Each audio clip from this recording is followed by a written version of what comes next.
Hey guys, welcome back to Hattie Empowers YouTube channel. We are going to talk about letting it go. Elsa tells us all the time to let it go, and some of us still don't. Like, we're holding on to relationships that we need to let go. We're having conversations with people, continuous conversations that we need to let go of. And we're really trying to hold on to things that have already gone and we just haven't let it go. So let's talk about it.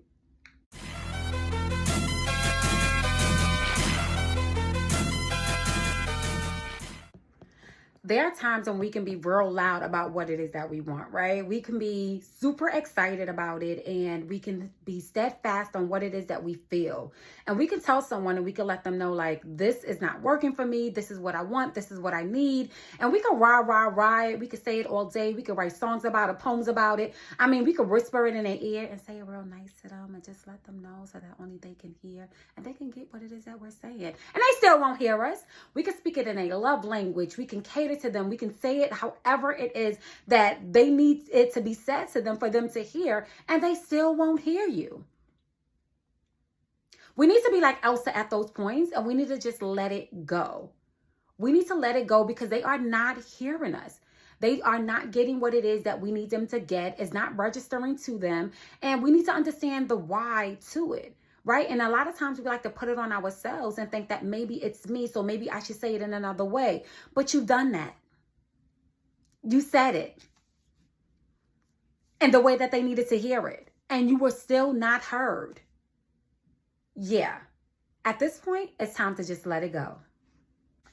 But the thing about it is that we need to know when it's time to let it go.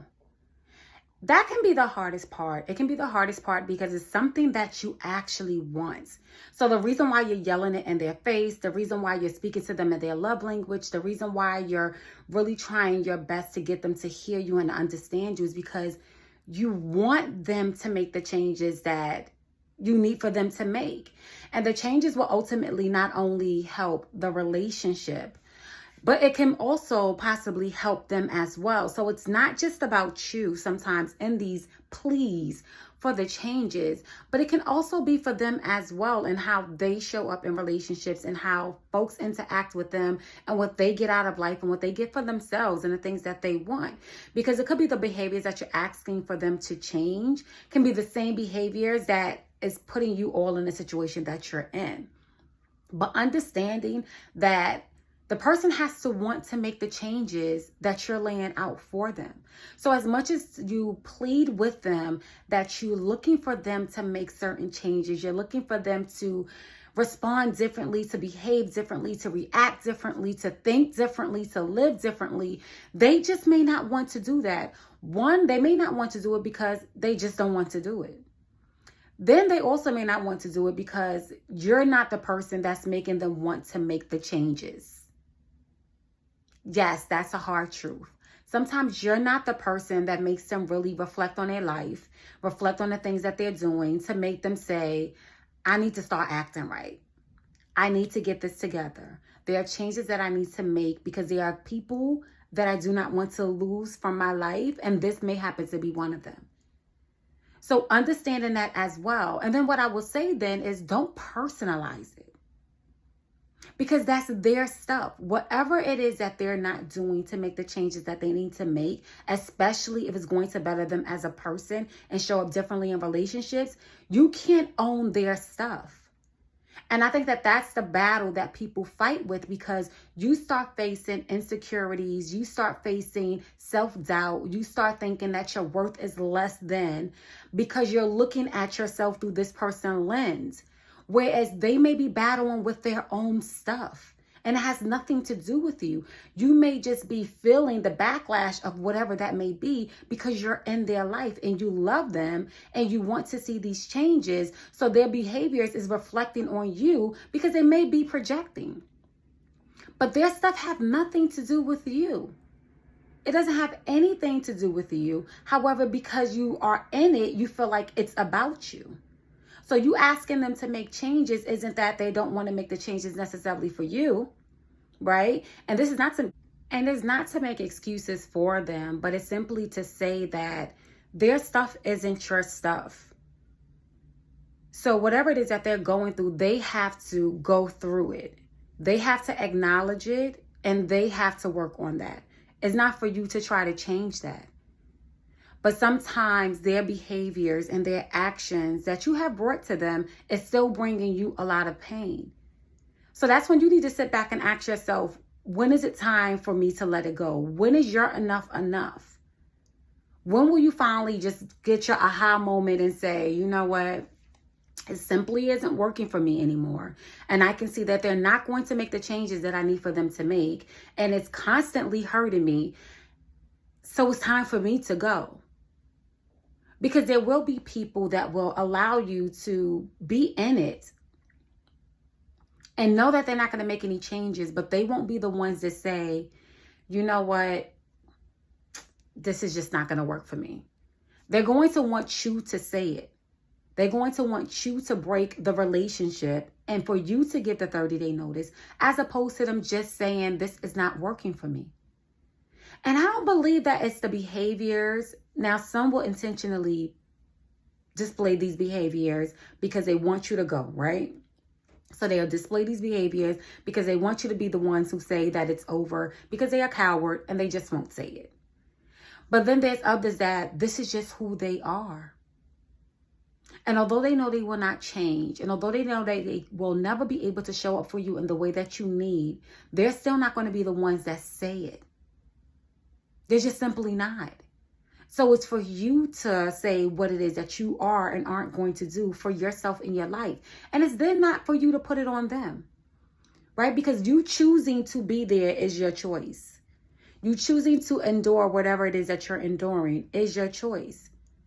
You choosing to allow the behaviors that you allow is your choice. You have a choice. So letting it go and walking away is your choice. And you then can't put it on them. If they showed you who they were and they made no apologies for it, or if they made false apologies and you knew that it was because they continued to behave in that same way, but you chose to stay, then that is on you. You have to now own that. You can't sit back and constantly complain about the same things and the same behaviors if you've allowed it. Apology or not, changes for the moment or not, if you're choosing to stay, you can no longer put on them what they're doing to you. So my question again, when are you going to let it go? Some of us, and I've said this before, if you follow me and you've listened to anything that I've said before, some of us are choosing to be in situations that we're in because we are not ready to let it go. And if you're making that choice as a conscious adult and you know what it is, then by all means, continue to be in whatever happiness and bliss that you tell yourself that you're in. But if it's not something that you want, I understand that it's a fight and it's a battle, right? It's not easy to walk away from something that you want, especially when you want it. But how long are you going to continue to work and fight in a relationship and for a relationship that isn't working and fighting for you? The way to win the battle is to fight the battle together. If you're alone in it, then are you fighting or are you fighting against something? Because that's what it sounds like to me. You're fighting against the very thing that you want because the person that you're supposed to be fighting with is not fighting with you. So then when all of this comes down on you, when you're stressed, when you're angry, when you're not feeling well physically, whatever it is that you happen to be feeling from the effects of this relationship, you have to now put that on you.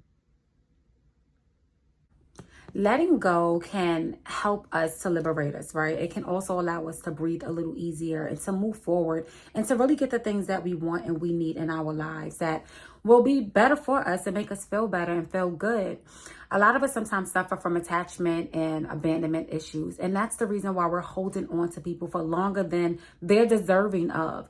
And that's the part that we need to figure out. Whatever it is that you need to do, therapy, speaking to your prayer partner, speaking to your pastor, speaking to your person, your village, whomever that is for you. And I always say that you don't have to sit with things on your own. A lot of us sometimes feel like we're in this alone. And if social media has taught us anything by watching a bunch of videos and people putting their life out there, is that you're not going through this alone. You're not the first person to be hurt by having to let go of a relationship that you wanted desperately or you wanted to hold on to. But figuring out the why to that. And that's really for the people who know that you should have been walked away, but you're still there, and figuring out why. Why are you still there? Why are you still attached? Especially if you're not getting and receiving what you want from the relationship. If it's one-sided and only you're working at the relationship, then who's really benefiting from it? Which means you probably still have attachment issues because this person is not attaching back. And you still have abandonment issues because whatever it is that you needed to be coddled with and loved through and nurtured through, you're being abandoned from that. You're still missing what it is that you need while being in this relationship. And let's figure that part out. So what is your why for being there? Figuring that part out, because whatever it is that you need to be healed from, whatever it is that you need to work through and work on, you won't be able to in this relationship that you know you need to let go of. So Elsa was hitting some points. She was hitting some points on the song with Let It Go. We just need to really let that resonate with us and figure out the pieces that we need to let go of, and then figure out the why to why we stayed and how we don't want to enter into other relationships. Because if it's one thing I tell you all the time, how you show up in one relationship, you're going to show up in another relationship until you handle whatever it is you need to handle. Until you work through whatever it is you need to work through. Until you admit and be honest with yourself. A lot of us are sometimes not being honest with ourselves, so we can't move forward. We're not allowing ourselves to move forward because we have not addressed the things that need to be addressed. Because we haven't been honest with ourselves to say, this is what I need to work on. This is what's hindering me in relationships. This is what's stopping me from letting this relationship go to enter into relationships that are actually good for me and fruitful for me. It's going to help me to grow and get to where it is that I want to be. Sometimes we are our worst enemy. I tell people, don't tag me in to play with the devil. Tag me in for all things, but I'm not playing with the devil. Right? Because sometimes we can be our own worst enemy because we engage and we entertain and we involve ourselves in relationships that we already know is not going to do anything for us but bring us down. And we need to figure out the whys. So think about the relationship that you're currently in that you need to let go of. And remember, when I talk about relationships, I'm talking about all relationships. This is not just with your sexual partner. It's with your sexual partner, your platonic partner, your best friend, your friends, your friend groups, your family members, your adult child, your associates, your employer. Whatever relationship that you have to let go that is not serving you, and you know for a long time you need to let go of the relationship, it's time for you to start letting these relationships go. Because all it's doing is hurting you. If you're losing sleep, if you're not concentrating, if you are trying to be distracted by work and other relationships and other activities because you're not facing what you're facing, if any moment you get time to really be by yourself and it's on your mind, if you're constantly talking about it, if it's a topic of every conversation, if you're not able to focus on things that you need to actually be focused on and being productive, then you need to let that relationship go. Why? Because everything that I just stated is hindering you from your growth, from your goals, from what you love, from your focus, from you. So it's all hindering you in some way, and figure out the why. It's okay to let it go. It's okay to still have love there and to let it go. It's okay to know that you're going to be hurt and going through your moments and grievance and still let it go.